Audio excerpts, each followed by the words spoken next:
All right, in this section we're going to be talking about some six-tone shapes, and the reason I call them six-tone shapes is because, well, they're six tones. We're taking all seven mode shapes and removing the seventh degree of the scale. Now, this doesn't change the tonality of the scale, really, or its functionality. You still play it over the progression derived from each mode. It's just a way that I develop some shapes to help students get out of a single position, even more than like a 12-note split pattern. So by leaving out the seventh degree, this gives us a six-note shape that repeats every octave. Now, here's the first group of six for the G major shape, the first group of six. And because we're leaving out the seventh, we jump right to the octave. So here's the G we started on. Now, the octave of G is on the fourth string, fifth fret, but that's where the index finger is going to go. So jump up an octave, we got the exact same six-note shape. All right, and we're going to do that one more time. So here's the G that we started on the fourth string. Here's the G that we're going to be going to. This one's on the second string, eighth fret.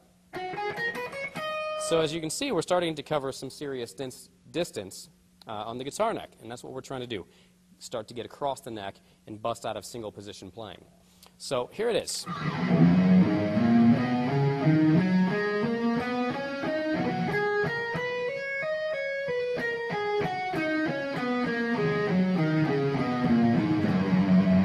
You can see that it still sounds very much like the G major scale. We just removed one note. All right, let's check it out with a backing track.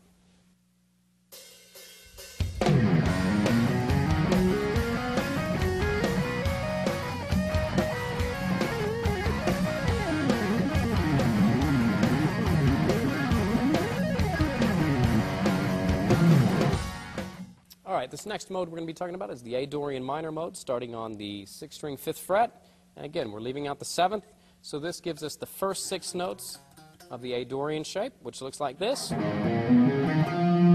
Again, go to the octave. And one more time.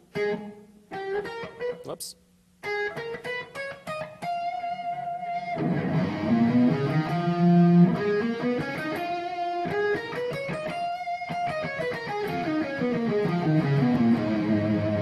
And again, you want to really start paying close attention to the fretboard visualization aspect of this stuff. And a further analysis of this is when you take these first six notes and then you move up a position, you're really kind of borrowing again from the neighbor position, which would be B phrygian minor.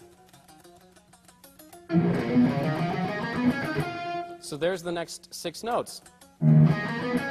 So we have it here, we have it here, and the next group of six notes is really the top six notes of the C lydian shape that we initially learned first.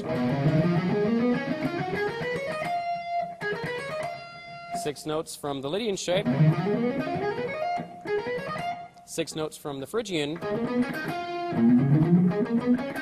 and the first six notes from the A dorian pattern. So we're borrowing six notes from each ascending position. I used to think about this as like cutting through my neighbor's yards to get home. You know what I mean? Because each consecutive mode is the neighbor to the previous one. So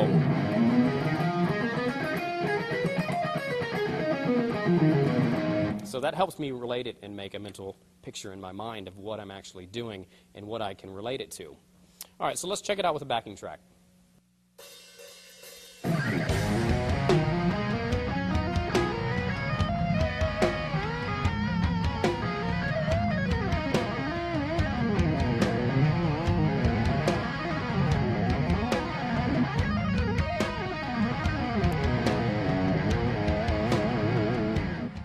All right, the next one we're going to be talking about is B phrygian minor. So here's the first six notes. And again, we jump up to the octave. Here's the next. And the next group of six. So pay close attention to where each consecutive group of six is coming from and what position based on a six-string root shape that it's borrowing from, because this is going to be the key elements that really unlock the fretboard in your mind so that you can see the neck and begin to see the neck as a whole instead of a bunch of chopped up little sections.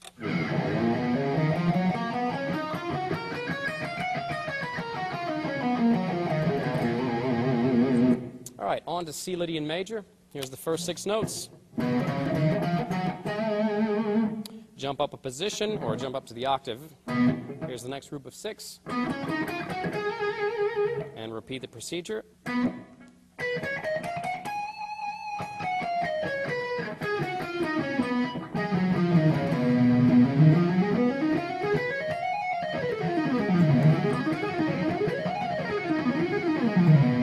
Now, some of these can be pretty tricky, especially this Lydian one, because the fingering, starts with the whole step shape, and we get the half step whole step shape, but it's up a shape that looks like this, so what's called a flat 5.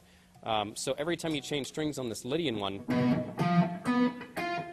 you're moving like that, and it can be a little bit tricky. So make sure you take this stuff slow, memorize it first before you ever attempt to be, really shredding with it. All right, next up is D mixolydian.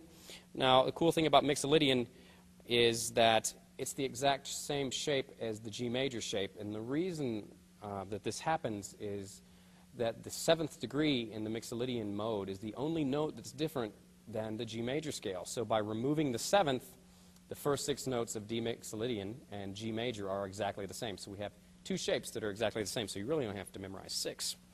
So here we go. Go up to the octave again. Here's the next group of 6. Go up to the octave again. Here's your next group of 6.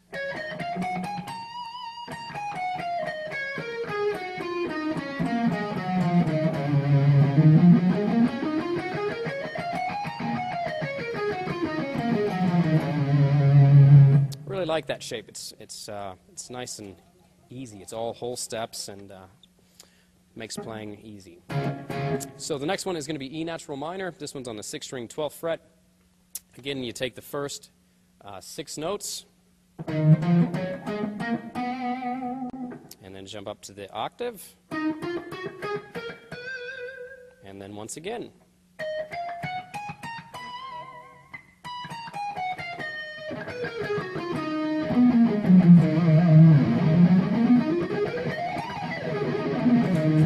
All right, the last and final one for this section is going to be F sharp locrian minor. We're starting on the 6th string, 14th fret. Here's the first 6 notes. Again, jump up to the octave. And one more time.